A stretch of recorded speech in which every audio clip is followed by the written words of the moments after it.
Okay. இப்போ நம்ம பார்க்க போகிறது என்னென்னா சாலியன்ட் ஃபியூச்சர்ஸ் ஆஃப் கம்பெனி. இதை பற்றி கம்பெனி ஆக்டில் வந்து செக்ஷன் 2/20 வந்து டிஃபைன் பண்ணுறாங்க. கம்பெனினா என்னென்னு பார்த்தோன்னா அது வந்து ஆர்டிஃபிஷியல் பர்சனில். ஸோ அவங்களுக்குன்னு சில வந்து ரைட்ஸ் அண்ட் லயபிலிட்டிஸ் இருக்கிற மாதிரி இதில் இருக்குன்றாங்க. அவங்களுக்கு சில ஃபியூச்சர்ஸ் இருக்குன்றாங்க. அதில் ஃபஸ்ட்டு என்னென்னா செப்பரேட் லீகல் என்டிட்டி அப்படின்ற மாதிரி சொல்கிறாங்க. கம்பெனிக்கு வந்து அது இன்கார்பரேட் கம்பெனி வந்து ஒரு செப்பரேட் பர்சன். அவங்க வந்து நேச்சுரல் பர்சனோட மெர்ஜ் ஆக மாட்டாங்க. அவங்க தனிப்பட்ட பர்சன்.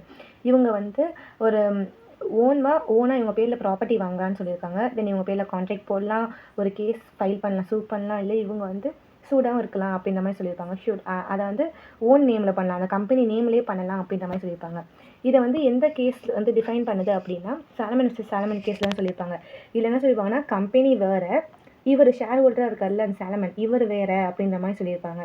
இதில் இந்த இடத்துல வந்து செப்பரேட் லீகல் என்டிட்டி வந்து யூஸ் பண்ணியிருப்பாங்க அப்படின்றது சொல்கிறாங்க. நெக்ஸ்ட்டு என்ன சொன்னாங்கன்னா பர்பெக்சுவல் சக்சஷன், அதாவது லீகல் ஹியர்ஸ் மாதிரி. அதாவது என்ன சொல்கிறாங்கன்னா கம்பெனி வந்து இந்த கம்பெனியில் இருக்க லீகல் ஹியர்ஸ் இறந்துட்டாங்க அப்படின்னா கம்பெனி வந்து டிசால்வ் ஆகிடுமா அப்படின்ற மாதிரி சொல்லியிருப்பாங்க. பட் வந்து அப்படி கிடையாது, கம்பெனி வந்து டிசால்வ் ஆகாது. ஏன்னா அந்த பர்சன் வந்து இறந்துட்டாலும் கம்பெனி வந்து ரன் ஆகும். ஏன்னா அது தனிப்பட்டது, அது வந்து ஒரு செப்பரேட்டான ஒரு விஷயம் அப்படின்ற மாதிரி சொல்லியிருப்பாங்க. இதுக்கு ஒரு கேஸில் வந்து என்னென்னா ரீனோவல் 10-man ஹோல்டிங் லிமிட். இந்த கேஸில் என்ன ஆகும்னா அந்த கம்பெனியை வந்து ஒரு 4 பேர் வந்து ரன் பண்ணுவாங்க. பட் ஒரு ஆக்சிடெண்ட்டில் அவங்க எல்லாருமே இறந்துருவாங்க. இந்த கம்பெனியை வந்து இப்போ வந்து எந்த ஒரு லீகல் ஹியர்ஸுமே இருக்க மாட்டாங்க. ஸோ இந்த சமயத்தில் வந்து இந்த கம்பெனி வந்து டிசால்வ் பண்ணணுமா அப்படின்னு கேட்கும்போது கோர்ட் என்ன சொல்லணும்னா கம்பெனி வந்து டிஸ் நாட் டிசால்வ் அப்படின்ற மாதிரி சொல்லியிருப்பாங்க. ஏன்னா கம்பெனி வேறு, அந்த நேச்சர் பர்சன் வேறு அப்படின்ற மாதிரி இந்த பர்பெக்சுவல் சக்சஷனில் வந்து சொல்லியிருப்பாங்க. நெக்ஸ்ட்டு வந்து லிமிட்டட் லயபிலிட்டி அப்படின்ற மாதிரி சொல்கிறாங்க. ஒரு ஷேர் ஹோல்டர்ஸோ இல்லை மெம்பர்ஸோ ஏதாச்சும் விஷயத்துக்கு வந்து லயபிள் ஆகுறாங்கன்னா அந்த இடத்துல வந்து கம்பெனி அவங்களுக்கு பதிலாக லயபிள் ஆகாது. கம்பெனி மேட்டர்ஸ்க்கு மட்டும்தான் வந்து அந்த கம்பெனி வந்து லயபிள் ஆகும். அதான் லிமிட்டட் லயபிலிட்டி அப்படின்ற மாதிரி சொல்கிறாங்க. இது எந்த கேஸில் சொல்லுவாங்கன்னா ஹாஷ்பரி ரயில்வே இந்த கேஸில் சொல்லியிருப்பாங்க. கம்பெனி வந்து not personally liable beyond share capital. அவங்க ஷேர் கேபிட்டலுக்காக அந்த மெம்பர்ஸ் வந்து லயபிள் ஆக மாட்டாங்க. ஏன்னா கம்பெனி வேறு, ஆனால் அந்த மெம்பர்ஸ் வேறு இல்லை. இந்த விஷயத்தையும் சொல்கிறாங்க. ஏன்னா கம்பெனிக்காக மெம்பர்ஸ் லைபிள் ஆக மாட்டாங்க, மெம்பர்ஸ்க்காக கம்பெனி லைபிள் ஆகாது அப்படின்ற மாதிரி சொல்லியிருப்பாங்க. நெக்ஸ்ட் வந்து செப்பரேட் ப்ராப்பர்ட்டி அப்படின்ற மாதிரி சொல்லியிருக்காங்க. கம்பெனி வந்து அந்த ஷேர் ஹோல்டர்ஸோட ப்ராப்பர்ட்டியா இல்லை அந்த மெம்பர்ஸோட ப்ராப்பர்ட்டியா அந்த மாதிரி மெர்ஜ் ஆகிற இடத்துல என்ன சொல்லியிருப்பாங்கன்னா கம்பெனி வந்து ஒரு செப்பரேட் ப்ராப்பர்ட்டி, இது வந்து not a share holder property அப்படின்ற மாதிரி சொல்லியிருப்பாங்க. அண்ட் இதுக்கு வந்து என்ன கேஸில் வந்து என்னென்னா இந்த கேஸில் சொல்லியிருப்பாங்க மேக்கன்ட்ரா. இந்த கேஸில் என்ன சொல்லியிருப்பாங்கன்னா share holder have no insurable interest in company property. அதாவது ஷேர் ஹோல்டர்ஸ் வந்து கம்பெனி ப்ராப்பர்ட்டியில் வந்து நோ இன்சூரபிள் அப்படின்ற மாதிரி சொல்லியிருப்பாங்க. நெக்ஸ்ட்டு காமன் சீலுன்றது வந்து என்னென்னா ஒரு கம்பெனிக்கு தனியாக ஒரு சீல் அண்ட் சிக்னேச்சர் மாதிரி. இப்போ நம்மலாம் எப்படி தனியாக நமக்குன்னு ஒரு ஐடென்டிட்டிக்கு சிக்னேச்சரோ சம்திங் இருக்கோ, சேம் அந்த மாதிரி தான் வந்து கம்பெனிக்கு வந்து காமன் சீல்ன்றாங்க.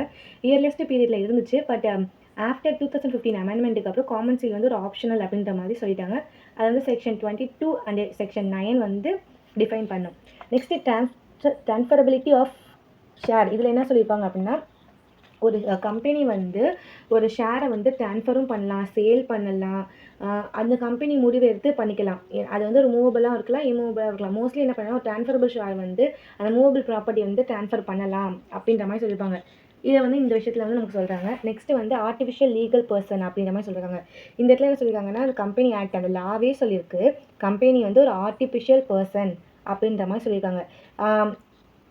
இந்த விஷயத்த சொல்கிறதுமே வந்து லீ விசஸ் லீ அப்படின்றாங்க. லீ விசஸ் லீல என்னென்னா அந்த ஓனர் தான் வந்து என்ன பண்ணுவாங்கன்னா ஷேர் ஹோல்டராகவும் இருப்பார், எம்ப்ளாயாகவும் இருப்பார் அப்படின்றது இந்த விஷயம் சொல்லியிருப்பாங்க. அந்த ஆர்டிஃபிஷியல் பர்சன் அந்த விஷயத்தை அவர் தான் ஓனர் அந்த கம்பெனிக்கு.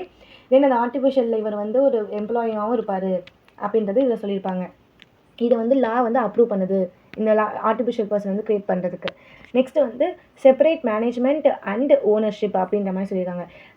மேனேஜ்மெண்ட்டும் அந்த ஓனர்ஷிப்பும் வந்து வேறு. அதாவது இப்போ வந்து ஏன்ற பர்சன் வந்து ஒரு கம்பெனி உருவாக்குறாரு.